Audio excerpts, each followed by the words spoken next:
Ang tanong ko po, NGCP, wala na po bang ibang Filipino citizens interested to own that 40% which currently belongs to the Chinese nationals?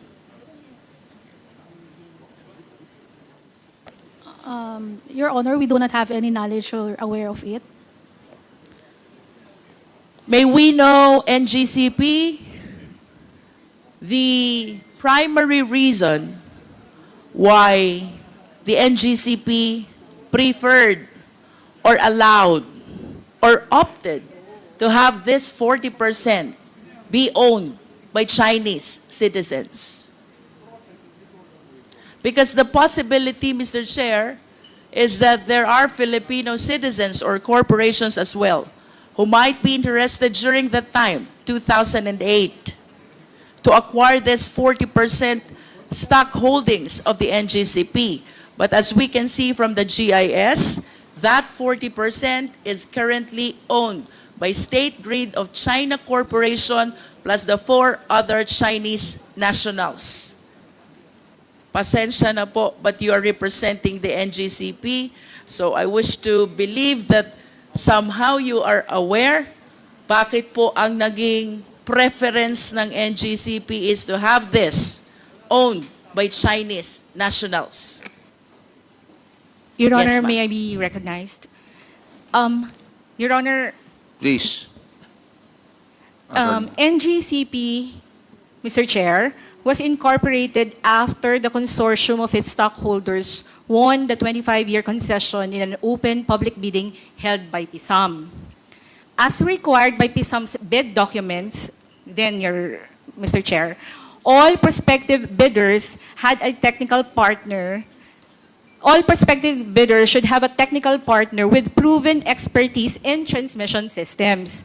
Since the National Transmission Corporation, TRANSCO, was the only transmission expert in the Philippines at that time, the technical expert is necessarily foreign, Mr. Chair.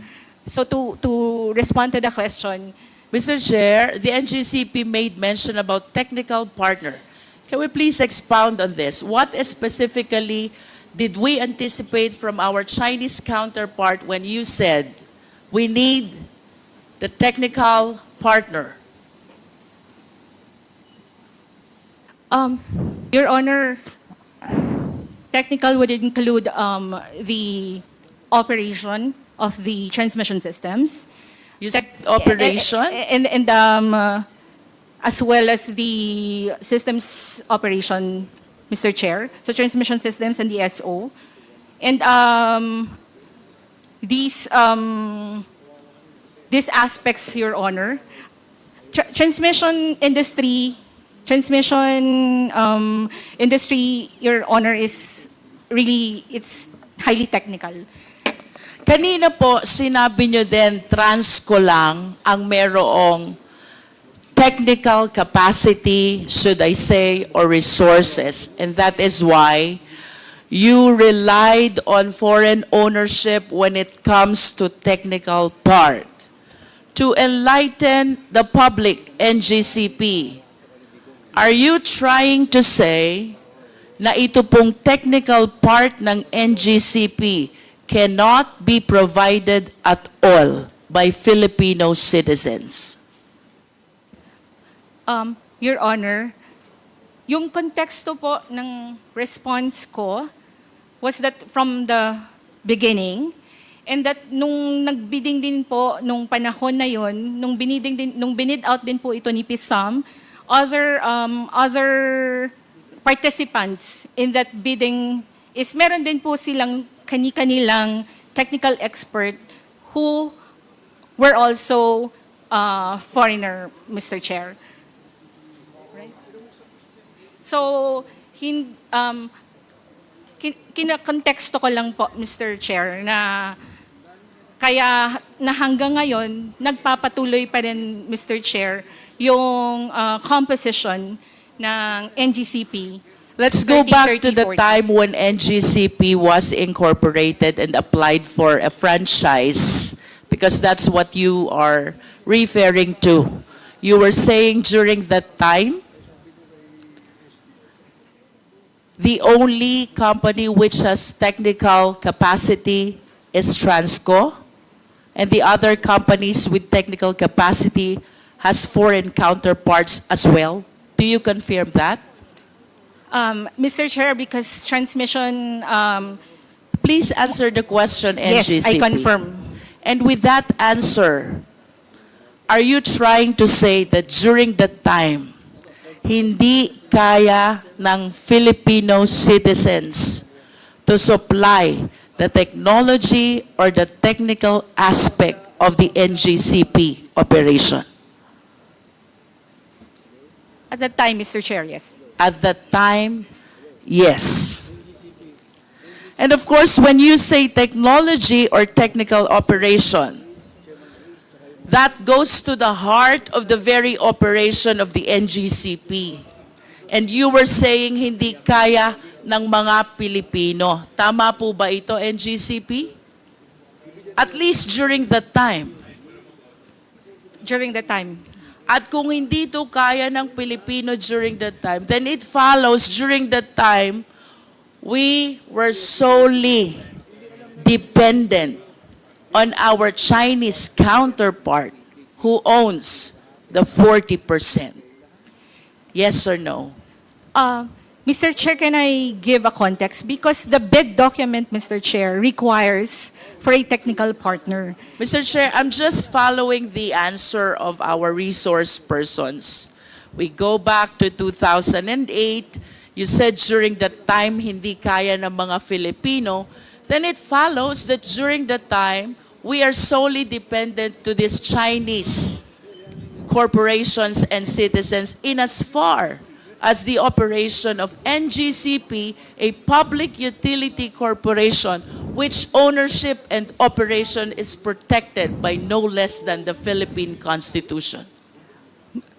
Mr. Chair, kung sinasabi nating Pilipino, meron yung mga pong employees ni Transco na after na-incorporate na si NGCP at si NGCP na po ang concessionaire, yung ito pong mga employees na technical ng Transco has been assumed.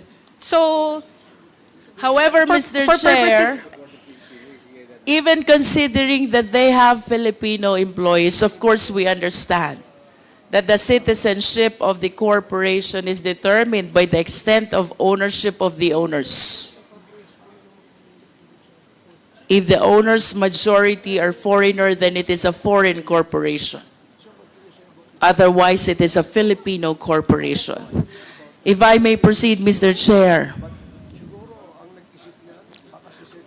Another important information I came across with is the working group of NGCP.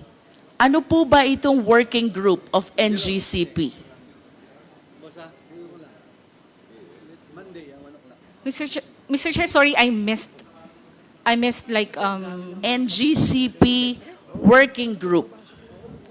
Have you come across this? TWGs, Mr. Chair, but literally working group. I am aware of the technical working group of All each right. department. Please allow this representation to continue. Under the working group of NGCP, there are two important officers. One is Chairman Yuan Ming Jun. He is described as acting officer, acting chief technical officer. And another is alternate chairman, Chan Chang Wei.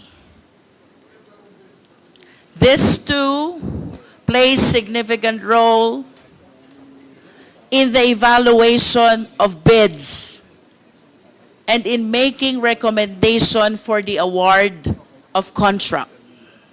May I request the Secretariat to please flash the document of first, Aurora Polanco project. Next is EB Magalona Bacolod project. These are all transmission projects. And third is the document pertaining to the purchase of site of Cebu,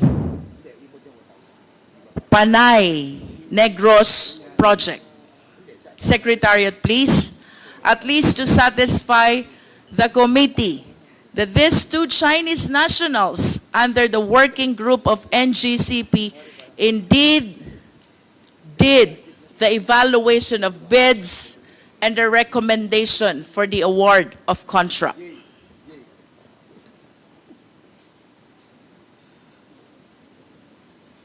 Do we have the documents, Secretariat?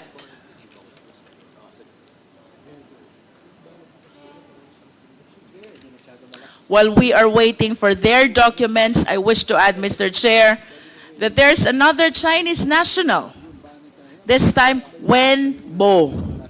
He is the Chief Technical Officer, associated as well with State Grid China Corporation. And he is the one who evaluated and recommended the expansion of Las Piñas Isabotahe project. I hope the Secretariat can flash all these 4 documents to show to the committee that these Chinese nationals participated, or in fact, they were the one who evaluated the bids submitted and thereafter recommended the award of contract.